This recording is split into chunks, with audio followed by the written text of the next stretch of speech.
Halo pemirsa GPR TV dari Sabang sampai Merauke, dari Miangas hingga Pulau Rote. Bertemu lagi bersama saya Bilki Sabila dalam program Kominfo Newsroom.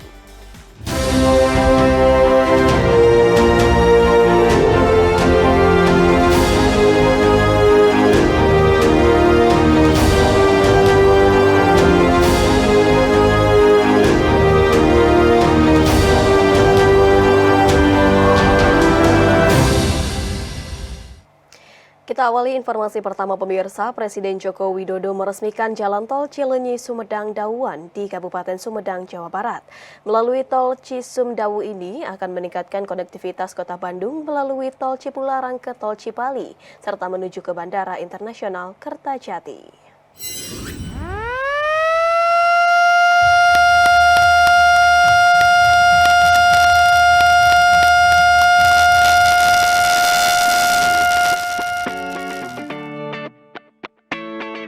Presiden Joko Widodo meresmikan jalan tol Cileunyi Sumedang Dauan atau Cisumdawu di Desa Rancakalong, Kabupaten Sumedang, Jawa Barat pada Selasa 11 Juli 2023. Peresmian ini menandakan ruas tol tersebut sudah tersambung penuh sepanjang 61,6 km, yang di dalamnya terdapat dua terowongan kembar atau twin tunnel dengan panjangnya mencapai 472 km, yang mampu menghubungkan Kota Bandung melalui tol Cipularang ke tol Cipali, utamanya menuju Bandara Internasional Jawa Barat atau Bandara Kertajati.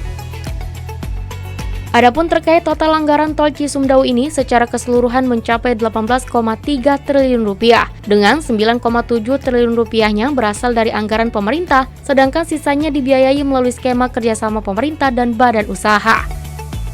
Dalam konferensi persnya, Presiden menekankan kembali bahwa kehadiran tol Cisumdawu akan mempermudah konektivitas menuju Bandara Internasional Jawa Barat Kertajati di Majalengka dengan estimasi waktu yang ditempuh sekitar 45 menit hingga 1 jam.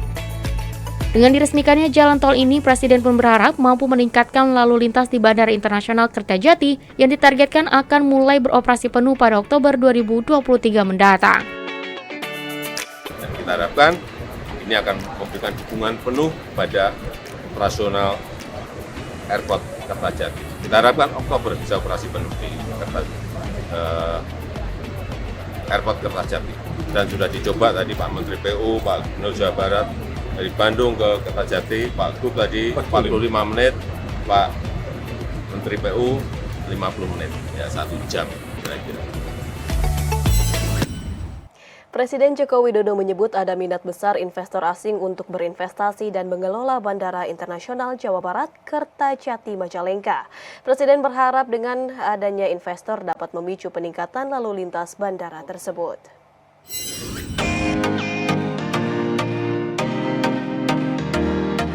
Sejak diresmikan 24 Mei 2018, Presiden Joko Widodo mengapresiasi peningkatan aktivitas penerbangan di Bandara Internasional Kertajati Provinsi Jawa Barat yang telah berjalan dengan baik. Presiden mengatakan, Bandara Internasional Kertajati telah melayani embarkasi haji sebanyak 8.000 jamaah dan sejumlah penerbangan internasional. Di antaranya penerbangan umroh 4 kali seminggu dan penerbangan rute Kuala Lumpur Kertajati sebanyak 2 kali seminggu.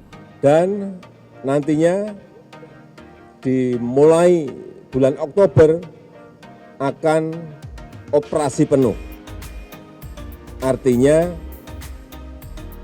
dari Bandara Husein Kertanegara akan digeser ke Kertajati, utamanya untuk yang pesawat jet. Dalam kesempatan tersebut, Presiden juga mengungkapkan bahwa ada ketertarikan besar dari para investor asing untuk menyuntikkan investasi dan mengoperasikan Bandara Internasional Jawa Barat Kertajati di Majalengka. Meski demikian, Presiden pun berharap masuknya investor asing mengelola Bandara Internasional Kertajati dapat memberikan hasil terbaik untuk peningkatan lalu lintas penerbangan tersebut. Terlebih, jalan tol Cisumdawu yang akan segera diresmikan dapat mempersingkat waktu tempuh antara Bandara Kertajati dan juga Bandung. Kita harapkan dengan upaya-upaya yang kita lakukan ini, plus dengan telah selesainya diresmikannya tol Cisumdawu, sehingga jarak tempuh antara Bandara Kertajati dan Bandung hanya kurang lebih 1 jam, ini juga akan mempercepat perkembangan Bandara Kertajati.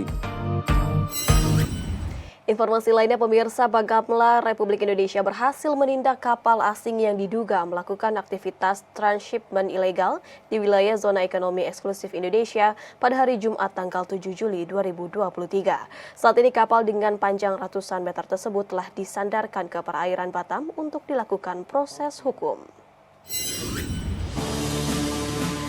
Bakamla Republik Indonesia berhasil menangkap kapal supertanker berbendera Iran yang melakukan tindakan ilegal di zona ekonomi eksklusif Indonesia di Laut Natuna Utara pada Jumat, 7 Juli 2023. Kepala Bakamla Republik Indonesia Laksdia Aan menjelaskan, kapal tersebut ditangkap karena diduga melakukan sejumlah tindakan ilegal. Kapal asing itu terdeteksi melakukan sejumlah pelanggaran, diantaranya sengaja mematikan Automatic Identification System atau sistem identifikasi otomatis dan masuk tanpa izin ke teritori Indonesia. Selain itu, dua kapal tersebut juga melakukan ship-to-ship transfer BBM ilegal dan membuang zat yang mencemari laut Indonesia. Ini kan kapal kalau masuk perairan kita wajib menghidupkan AIS. Udah tahu ya AIS semua ya. Jadi AIS ini tanda kapal lah, kalau dinyalakan kita bisa monitor kapal ini. Tapi kapal ini menyalakan AIS, tapi AIS-nya posisinya ada di Laut Merah. Bayangin. Tapi faktual kapalnya ada di ZEE kita. Ya, ini jadi melaksanakan kayak penipuan atau pengelabuan. Ya. Nah, ini juga sesuatu yang baru. Bisa dibayangkan ya. Jadi kapal ini yang harusnya menghidupkan AIS posisinya ada di sini, ternyata posisinya ada di Laut Merah. Nah, ini juga nanti kita dalami, ya.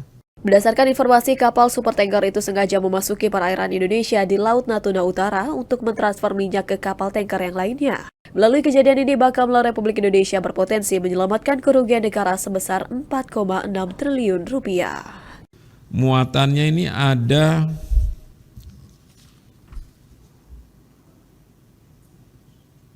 272.000 metrik ton, ya, atau 3,2 juta barrel. Ini senilai 4,6 T. Ya. Jadi kalau makan bakmi banyak tuh 4,6 T.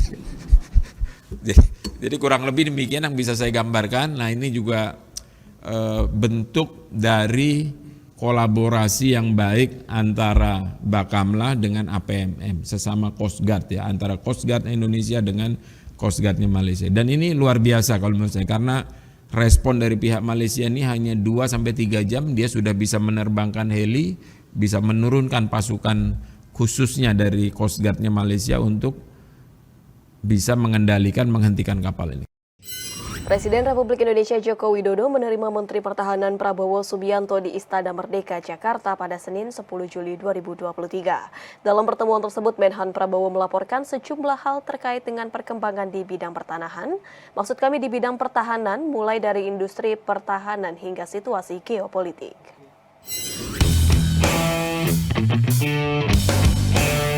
Usai menemui Presiden Joko Widodo di Istana Merdeka Jakarta pada Senin 20 Juli 2023, Menteri Pertahanan dalam konferensi persnya menyampaikan bahwa saat ini perkembangan industri pertahanan Indonesia cukup baik dan menjadi panutan banyak negara. Hal tersebut diungkapkan oleh Menhan mengingat terdapat beberapa negara yang telah mengajukan diri untuk melakukan kerjasama dengan Indonesia, salah satunya dalam bentuk pengiriman perwira dan bintara negara lain untuk dilatih di Indonesia. Beberapa negara yang minta meningkatkan kerjasama pertahanan sama kita.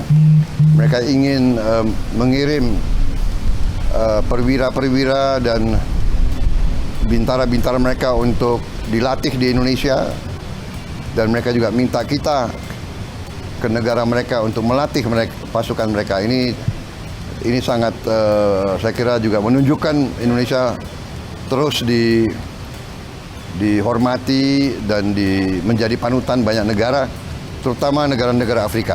Pada kesempatan yang sama, Menhan juga menyampaikan laporan kemajuan dari PT Dirgantara Indonesia. Berdasarkan laporan Direktur Utama PT DI, kemampuan produksi pesawat CN235 di PT DI mengalami peningkatan produksi menjadi 8 pesawat per tahun, dari yang sebelumnya hanya menghasilkan 2 hingga 3 pesawat per tahunnya. Permintaan negara-negara lain untuk menjadi pesawat CN235 juga meningkat menjadi 100 pesawat, yang sebagian besar berasal dari negara-negara di Afrika dan Amerika Latin. Untuk itu, Menhan pun akan terus mendorong industri pertahanan di Indonesia agar kedepannya lebih efisien, produktif, dan inovatif yang diharapkan mampu untuk membawa nilai tambah bagi Indonesia. Dan saya dorong terus industri pertahanan kita supaya lebih efisien, lebih produktif, lebih inovatif, ya, dan tidak malu-malu kerjasama dengan siapapun yang bisa membawa nilai tambah bagi kita. Pemirsa, usai jeda kami akan kembali dengan informasi lainnya. Tetaplah bersama kami dalam Kominfo Newsroom.